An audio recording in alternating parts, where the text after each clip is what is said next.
अस्सलाम वालेकुम। मैं एडवोकेट खुर्शीद आलम इस मुल्क के उन 20 करोड़ मुसलमानों के लिए वीडियो बना रहा हूं जो बड़ी चैन की नींद सो रहे हैं। वो चैन की नींद सो रहे हैं और उनके दरवाजे पर एक मुसीबत आकर खड़ी हो गई है।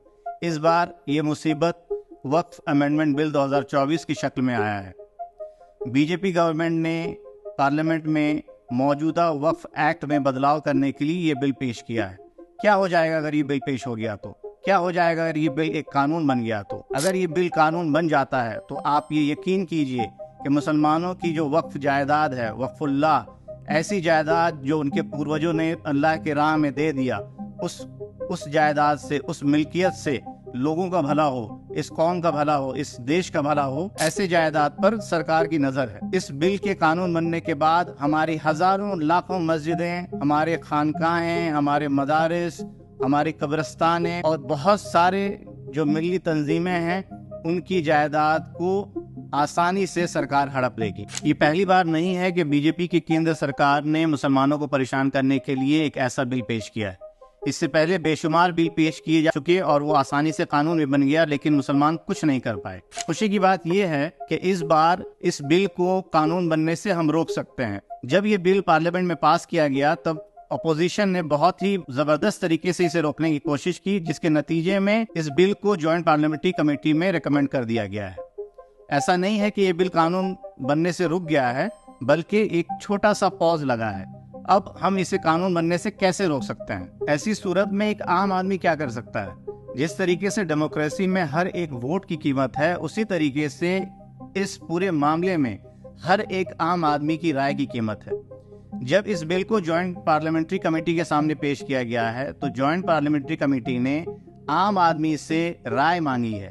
जो काम भाजपा सरकार को, बीजेपी गवर्नमेंट को पहले करना चाहिए था, सारे स्टेक होल्डर्स की राय लेनी चाहिए थी, जिनकी वो दावा करते हैं कि इनकी भलाई के लिए बिल लाया जा रहा है, हकीकत में वो हमारी जड़ों को काटने में लगे हुए हैं।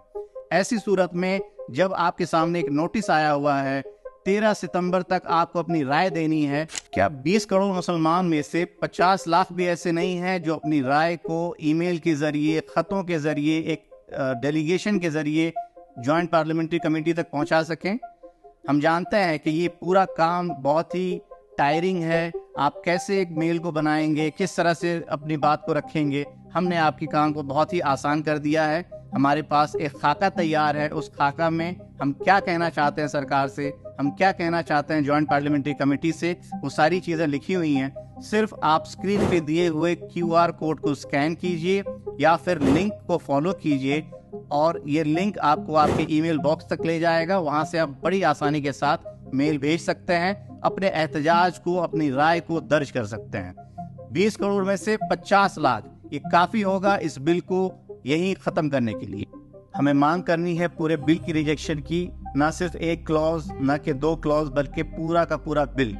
जब JPC ने नोटिस जारी किया तब बहुत सारी ऐसी तंजीमें हैं, बहुत सारे ऐसे इदारे हैं, बहुत सारे ऐसे इंडिविजुअल्स हैं जिन्होंने क्लॉज की आपत्ति जाहिर की, क्लॉज में कमियां ढूंढी, लेकिन हम पूरे बिल को रिजेक्ट करने की मांग करते हैं। और ऐसी मांग क्यों करते हैं? क्योंकि यहाँ पे सवाल है लेजिस्लेचर के इंटेंट की। इससे पहले जितनी भी हिस्ट्री देखी जाए, वो चाहे ट्रिपल तलाक बिल हो या फिर वो सिटीजन अमेंडमेंट बिल हो, एंटी कन्वर्जन बिल हो, सब के सब बिल में लेजिस्लेचर के इंटेंट पे बहुत बड़ा सवालिया निशान खड़ा हो चुका है। इस बार हम इस पूरे बिल को नकारते हैं, रिजेक्ट करते हैं। एक तारीखी मस्जिद के गिरने का गम हम आज तक अपने सीने में लिए बैठे हैं, और अगर ये बिल पास हो जाता है तो आप अंदाज़ा भी नहीं कर सकते हैं कि कितनी मस्जिदें, कितने मदारिस, कितने खानकाहें और कितनी कब्रिस्तानें हमारे हाथों से निकल जाएगी और हम कुछ कर नहीं पाएंगे। इसलिए आप दिए हुए QR कोड को स्कैन कीजिए, उसमें जो खाका बना हुआ है उसको आप ज़्यादा से ज़्यादा तादाद में शेयर कीजिए, अपनी राय को जॉइंट पार्लियामेंट्री कमेटी तक पहुँचाइए ताकि इस बिल को पास होने से रोका जा सके। और मेरी इस वीडियो को अपने ज़्यादा से ज़्यादा साथियों तक शेयर कीजिए ताकि ये पैगाम भारत के हर कोने तक पहुंच जाए।